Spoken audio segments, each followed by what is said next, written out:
ഈ കവടിയാർ കൊട്ടാരത്തിൽ നിന്ന് ചില കാര്യങ്ങളൊക്കെ പുറത്തേക്ക് വരുന്നതിൽ എല്ലാത്തിലും ഇപ്പോൾ ഒരു ദുരൂഹത നിൽക്കുകയാണ്. 2.5 കോടിയിലധികം വില വരുന്ന, വിലമതിക്കാൻ തന്നെ പറ്റത്തില്ല അത്തരത്തിലുള്ള ആഭരണങ്ങൾ ഇതെങ്ങോട്ടേക്ക് പോയി എന്നുള്ളതാണ്. കള്ളൻ കപ്പലിൽ തന്നെയാണോ എന്ന് നമുക്ക് സംശയിക്കേണ്ടിയിരിക്കുന്നു. കാരണം നമ്മൾ വിചാരിക്കുന്നത് പോലെ അന്തഃപുര രഹസ്യങ്ങളെല്ലാം പുറം ലോകം അറിയണമെന്നില്ലല്ലോ. അതെ അതെ. അപ്പോൾ ഇപ്പോൾ നമ്മൾ അന്ന് ഊഹിച്ചതുപോലെ തന്നെയാണ്, കള്ളൻ കപ്പലിൽ തന്നെ എന്നുള്ള മട്ടിൽ തന്നെയാണ് ഇപ്പോൾ അന്വേഷണങ്ങൾ പോലീസിൻ്റെ ഭാഗത്ത് നിന്ന് പുരോഗമിച്ചുകൊണ്ടിരിക്കുന്നത്. ഇതുവരെ ഒരു ക്ലൂവിലെത്താൻ കഴിഞ്ഞിട്ടില്ല. തൊണ്ടി മുതൽ പിടിക്കപ്പെട്ടിട്ടുമില്ല. ശബരിമല കേസ് പോലെ നീളുകയാണ്. കാരണം ഇത് റിപ്പോർട്ട് ചെയ്യാൻ താമസിച്ചു, അത് തന്നെ വലിയൊരു പ്രശ്നമാണ്. അപ്പോൾ ഫുട്ടേജുകൾ നോക്കുന്നുണ്ട്, അതായത് CCTVകളിലുള്ള ഫുട്ടേജുകൾ ഒക്കെ നോക്കിയിട്ട് ഒരു തുമ്പും കിട്ടിയിട്ടില്ല. കള്ളനെ കണ്ടുപിടിക്കാൻ കഴിഞ്ഞിട്ടില്ല. പരിസരത്തുള്ള വീടുകളിൽ, അത് ശോഭാ കുര്യാക്കോസിൻ്റെ വീടുമൊക്കെ പരിസരത്താണ്, അവിടെ ഈ ഇതുണ്ട് CCTV. ആ CCTV പരിശോധിക്കുന്നുണ്ട്. അതും ഒരു തുമ്പും കിട്ടിയിട്ടില്ല. ഇത്ര ആളുമായിട്ട് ഒരു തുമ്പും കിട്ടിയിട്ടില്ലെന്നുള്ളതാണ് വസ്തുത. ഇരുട്ടെടുത്ത് തപ്പുക തന്നെയാണ്. അതിനിടയ്ക്ക് കൊട്ടാരം ജീവനക്കാരെ ചോദ്യം ചെയ്തു തുടങ്ങിയിട്ടുണ്ട്. കാരണം കൊട്ടാരം ജീവനക്കാർ അവിടെ ശരിക്കും കാവൽക്കാരനുണ്ട്, വാതിൽക്കൽ തന്നെ ഒരു കാവൽക്കാരൻ ഇരിപ്പുണ്ട്, ഒരു സെക്യൂരിറ്റി ജീവനക്കാരൻ.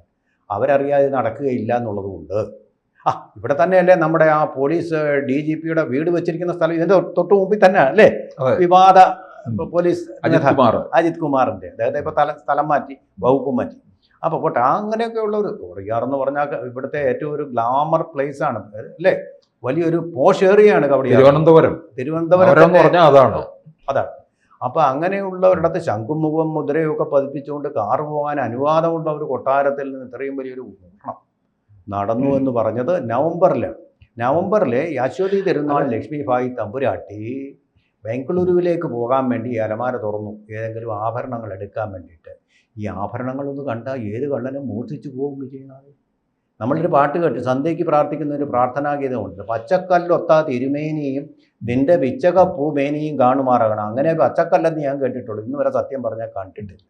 ആ പച്ചക്കല്ല് പതിച്ച പിച്ചക പൂമേനി എന്നാ പാട്ട്. ഈ പച്ചക്കല്ല് പതിച്ച ആഭരണങ്ങൾ വരെ, പച്ചക്കല്ല് പതിച്ച മാല ഉണ്ടായിരുന്നു ആ കൂട്ടത്തിൽ.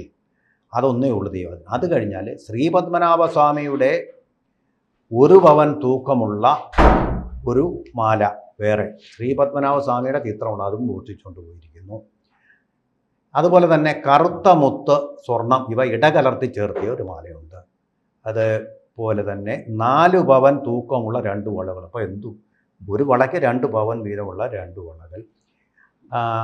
3 പവൻ തൂക്കമുള്ള 2 പിരിവള. ഈ പിരിവളയൊക്കെ എന്തുവാണെന്ന് ഇപ്പോൾ സ്ത്രീകൾക്ക് മാത്രമേ എനിക്കറിയില്ലേ.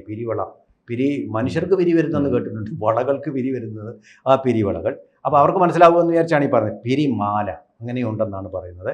പിന്നെ പഴയ ആഭരണം, വളരെ ആൻറ്റിക്, സ്വർണത്തിൻ്റെ മൂല്യം മാത്രമല്ല ഇതിലുള്ളത്, ഒരു ആൻറ്റിക് മൂല്യങ്ങളുണ്ട് എന്ന് മാത്രമല്ല. സ്വർണത്തിലുള്ളത് മാത്രമല്ല ഇവിടെ ഉള്ളത്, വജ്രത്തിലുള്ള ആഭരണങ്ങളും കൂടാണ് മോഷണം പോയിരിക്കുന്നത്.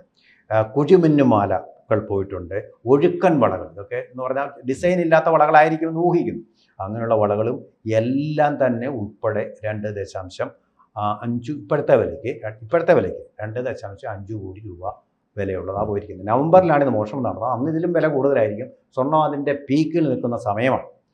അപ്പോൾ ഇത് സ്ഥിരമായിട്ട് അടച്ചിടുന്ന ഒരു അലമാരയാണ്. ഈ അലമാരയിൽ തന്നെ വെച്ചുകൊണ്ടിരിക്കുന്നത് തന്നെ വലിയൊരു സുരക്ഷാ വീഴ്ചയാണ്. കാരണം ഇതൊക്കെ ബാങ്കിൻ്റെ ലോക്കറിലൊക്കെ കൊണ്ടുപോയിക്കുക, എപ്പോൾ പോയാലും നമുക്കെടുക്കാൻ പറ്റും. ബാങ്കുകൾക്ക് ഒരു ക്ഷാമവുമില്ല. ബാങ്ക് മാനേജർ നേരിട്ട് വന്നിട്ട് അവ കൊണ്ടുപോയി പരിശോധിച്ചിട്ട് രസീതും കൊടുത്ത് കൊണ്ടുപോകും. ഈ കൊട്ടാരത്തിന് അങ്ങനെയൊക്കെയുള്ള ചില സൗകര്യങ്ങൾ ഇപ്പോഴും കിട്ടുന്നുണ്ട്. പ്രിവേഴ്സ് പേഴ്സ് മാത്രമേ നിർത്തലാക്കിയിട്ടുള്ളൂ.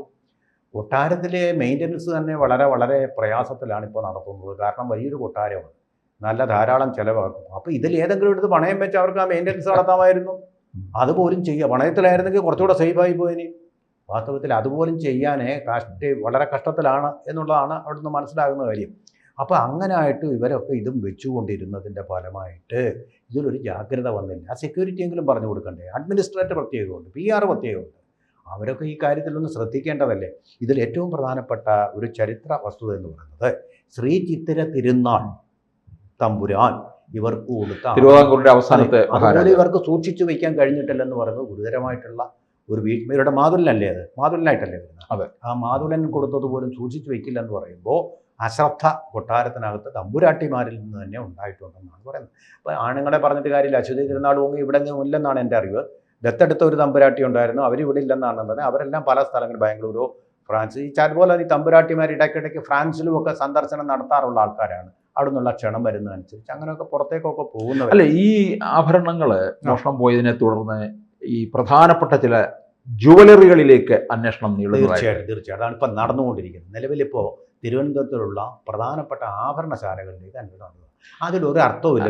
എനിക്ക് തോന്നുന്നു അങ്ങനെ ഏതെങ്കിലും ഒരു കള്ളൻ തിരുവനന്തപുരത്ത് മുറ്റത്ത് തന്നെ കൊണ്ടുവച്ച് വിൽപ്പന നടത്തും. അതാണ് ഞാൻ പറയുന്നത്. ഈ കൊട്ടാരത്തിന്റെ അടയാളമുള്ള ഇപ്പൊ പണ്ട് നമ്മുടെ പിന്നെ ഇതുണ്ടല്ലോ, മധുര ഒരു കഥയുണ്ടല്ലോ. ആ കഥയില് കോവിലൻ അല്ലേ പ്രതിയായ ആറ്റുകാൽ ക്ഷേത്രവുമായിട്ട് ബന്ധമുള്ള കോവിലിനെ പോലെ ആരെങ്കിലും, കോവലൻ എന്നും പറയുന്നുണ്ട് ശരിയാ പേര്, അദ്ദേഹത്തെ പോലെ ആരെങ്കിലും അതേപടി ഒരു ആഭരണം അങ്ങനെ കൊടുക്കുമോ?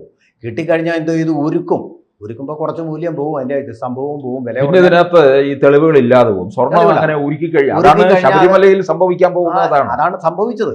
ഉരുക്കി കഴിഞ്ഞാൽ അത് തൊണ്ടിയല്ല. അതാണ് ഇപ്പം അവരുടെ SITക്ക് ഒരു പിന്നെ തൊണ്ടി പോലും കിട്ടിയിട്ടില്ല. അതുകൊണ്ട് കേസ് ദുർബലമായി പോകുന്നത് എന്ന് പറയുന്ന പോലെ ഉരുക്കി കഴിഞ്ഞാൽ ഇത് പിന്നെ തൊണ്ടിയല്ല. അവർ കള്ളൻ പഠിച്ച കള്ളന്മാരായിരിക്കുമല്ലോ ഇതിങ്ങനെ. കവടിയാർ കൊട്ടാരത്തിൽ കള്ളം കയറി എന്ന് പറയുമ്പോൾ അത് പഠിച്ച കള്ളനായിരിക്കില്ലേ? അതെ. സുൽത്താന്റെ കൊട്ടാരത്തിൽ കള്ളം കയറിയെന്ന്, സുൽത്താന്റെ അല്ല ഇത്, പിന്നെ രാജ്ഞിമാരുടെ കൊട്ടാരത്തിലാണ് ഈ കള്ളം കയറിയിരിക്കുന്നത്. അവരുടെ അലമാരയിൽ നിന്നാണ് എടുത്തുകൊണ്ട് പോകുന്നത്. അപ്പോൾ ഇവർ ഈ ആഭരണങ്ങളൊന്നും ചെക്ക് ചെയ്യാറില്ലായിരുന്നു. ബാംഗ്ലൂരിലേക്കൊക്കെ യാത്ര പോകുമ്പോഴാണ് അലമാരി തുറക്കുന്നത്. അത് നവംബറില്ല. പക്ഷേ കേസ് കൊടുത്തത് എവിടെയാണ്? ഈ മാർച്ചിലാണ് കേസ് കൊടുത്തത്. ഇതിനിടയ്ക്ക് 4 മാസം പോയി കിട്ടി. ഈ 4 മാസം ധാരാളമാണ്. ഇതിൻ്റെ തൊണ്ടി ഉണ്ടെങ്കിൽ അതും ആഭരണശാലകൾ കൊടുത്തിട്ടുണ്ടെങ്കിൽ ചിലപ്പോൾ അങ്ങനെ സംഭവിക്കും. ആഭരണശാലകൾ കൊടുത്തിട്ടുണ്ടെങ്കിൽ അവരത് അതുപോലെ വിൽക്കില്ല, അവരതുരുക്കും, ഉരുക്കി ആഭരണങ്ങളാക്കും, പുതിയ ഡിസൈനിലുള്ള ആഭരണങ്ങളാക്കി മാറ്റും. പിന്നെ വേറൊന്ന് സംഭവിച്ചിരിക്കാൻ സാധ്യതയുള്ളത്, പണ്ട് പറഞ്ഞ കപൂർ ഉണ്ടല്ലോ, ശബരിമലക്കുള്ള ആൻറ്റീക് പ്രോപ്പർട്ടിയായി തന്നെ കവടിയാർ കൊട്ടാരത്തിൻ്റെ ആഭരണങ്ങളായിട്ട് വിദേശത്തേക്ക് കൊടുത്തു കഴിഞ്ഞാലുണ്ട്. സൗത്ത് ബൈ എന്നൊക്കെ പറയുന്ന ലേല മാർക്കറ്റുകൾ ഇത് വിറ്റ് കഴിഞ്ഞാലുണ്ടല്ലോ, സ്വർണത്തിൻ്റെയോ വജ്രത്തിൻ്റെയോ വിലയല്ല, കോടികളാണ് കിട്ടാൻ പോകുന്നത്. അങ്ങനെ സംഭവിച്ചിട്ടില്ല എന്നും പറയാൻ പറ്റില്ല. കാരണം രാജകുടുംബത്തിൻ്റെയാണ്, ട്രിവാൻഡ്രം ഡൈനാസ്റ്റിയുടെ ആണെന്ന് പറഞ്ഞിട്ട് ഈ സാധനം വിറ്റ് കഴിഞ്ഞാൽ തെളിവുണ്ട്. അതായത് റേഡിയോ ഐസോട്ടോപ്പൊക്കെ വെച്ച് നോക്കും, കാർബൺ ഡേറ്റിംഗ് ഒക്കെ നടത്തുമ്പോൾ ഇത് കൃത്യമല്ലേ? ചിത്രതിരുനാളിൻ്റെ കാലത്തെ ആഭരണങ്ങൾ എന്നൊക്കെ കൃത്യമല്ലേ? അതിൻ്റെ അടയാളങ്ങൾ അതിൽ കാണും. ശ്രീപത്മനാഭൻ്റെ, ലോകത്തിലെ ഏറ്റവും സമ്പന്നമായ ക്ഷേത്രത്തിലെ ശ്രീപത്മനാഭൻ്റെ അവിടുത്തെ പിന്നെ പ്രതിഷ്ഠയുടെ പേരിലുള്ള ദേവതയുടെ പേരിലുള്ള എന്ന് പറഞ്ഞു കഴിയുമ്പോൾ അതിന് വലിയൊരു മൂല്യമില്ല. അതൊക്കെ വാങ്ങിക്കാൻ ഇഷ്ടംപോലെ ആൾക്കാരും കാണും. അവിടെ വലിയ പണക്കാരുണ്ട് യൂറോപ്യൻ മാർക്കറ്റുകളിൽ. ദുബൈയിലായാലും മതി. നവംബറിലൊക്കെ ദുബൈയിൽ യുദ്ധമുണ്ടല്ലോ, ആ സമയത്ത് സംഭവിച്ചിരിക്കുക. കേരളത്തിൽ ഇത് ഒതുങ്ങും, കേരളത്തിലെ തിരുവനന്തപുരത്തെ പാവപ്പെട്ട ജുവലറിക്കാരൻ്റെ അടുത്ത് കാണുമെന്ന് ഞാൻ വിശ്വസിക്കുന്നില്ല.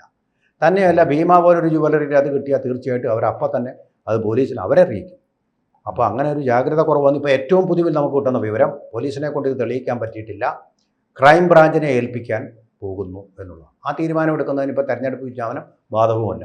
അവർ തീരുമാനത്തിലേക്കാണ് പോകുന്നത്. പക്ഷേ എന്നാലും രക്ഷപ്പെടും. ഇത് CBI അന്വേഷണം നടത്തേണ്ട ഒരു കാര്യം തന്നെയാണ്. അങ്ങനെ മാത്രമേ ഇൻ്റർനാഷണൽ മാർക്കറ്റിലേക്കൊരു എക്സസ് അവർക്കുണ്ടാവുകയുള്ളൂ. ആ രീതിയിലാണ് കാര്യങ്ങൾ പോകുന്നതെന്നാണ് ഞാൻ വിചാരിക്കുന്നത്. കൂടുതൽ വാർത്തകളും വിശേഷങ്ങളും നിങ്ങളിലേക്ക് എത്താൻ ABC മലയാളം സബ്സ്ക്രൈബ് ചെയ്യുക, ബെൽ ബട്ടണും അമർത്തുക.